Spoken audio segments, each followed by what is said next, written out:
Тэгэхээр дэмжиж байгаа, дэмжиж санал гаргасан. За ерөн зүгээр би энэ саналыг гаргахтаа шилжиж ирсэн.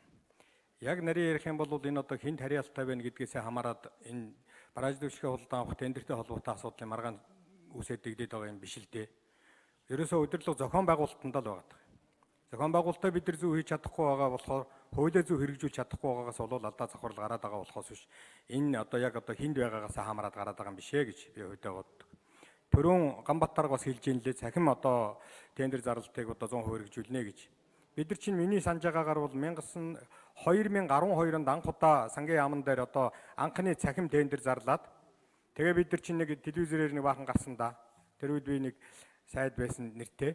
Тэгээд одоо ингээл бүх л Монгол орон даяар цахим тендер зарладаг болно гэж ийм юм хийсэн. Тэгээд тэрнээс хойш бид нар юу хийвэ гэдээ эргээд харах юм бол одоо үндсэндээ энэ үнд тодорхой амжилт дахиад гарсангүй. Яагаад гэвэл за яг тодорхой хувь одоо хүрсэн одоо тодорхой хувь цааш урагшлаа гэсэн ийм юм бол байгаа бах. Тэгэхээр тэр бүхнийг үүсгэж болохгүй. Харин энийгээ цааш нь улам хэрэгжүүл төгөлдржүүлэх тал руу бид нар явах хэрэгтэй юм аа гэж ингэж бодож байгаа.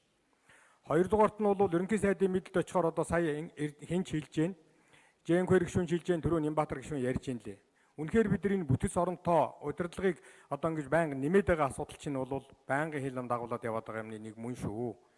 Бид нар бол энэ босоо удирдлага гэдэг юмыг халж гэн гэж нэг баахан явсан. Дараа нь ардсан нам нэмчлээл болсон. Дараа нь дагснаа одоо манай нам буцаж авчираад бүгдийг босоо уулгаад ахаад нэмлээл болсон. Ингэж энэ төрийн бүтэц зохион байгуулалтаараа тоглоод нэг сонгуулиас нэг сонгуулийн циклийн хооронд тоглоод яваад ахаар чинь бол бидний ажил төрлийн уялдаа хэлхээ алдагдаад ингээд ийм руу ороод байгаамаа.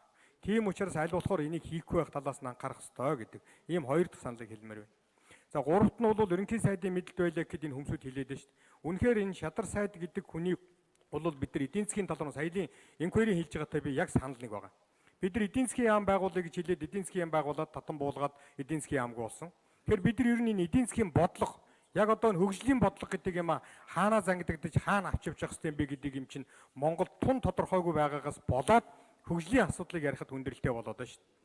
Баахан хөтөлбөрүүд баталдаг. Тэр хөтөлбөрүүд нь ингээд хэрэгжсэн ч хэрэгжээгүй дуустдаг. Дахиад нэг шинэ хөтөлбөр лөө. Одоо дахиад шинэ хөтөлбөр лөө орж байгаа шүү дээ. Дахиад залуу үеийн зүй хөтөлбөр лөө ингээд одоо ийм рүү орж ийн гэл.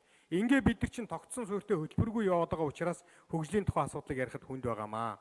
Тийм учраас бол шадар сайдын эрхлэх асуудлын хүрээнд дотор эдийн засгийн бодлогоо зангидуулаад эдийн засгийн асуудлаа эрхэлсэн шадар сайд нь бол эрхэлсэн ийм төвшөнд ажиллаа хийгээд ингээд энэ асуудлаа давхар хариуцаад явахд болохгүй юм байхгүй гэж би бол хувьдаа үзэж байгаамаа. Ингээд хараал байгаарай. Хэрвээ одоо ерөнхий сайдын мэдл өгөөд очлоо гэхэд бол ерөнхий сайд бол энэ бүхэн одоо саяны хэлээд байгаа тэр аж ахуйн энэ бүх хэрүүлтэд хутгалдаад яваад чадахгүй.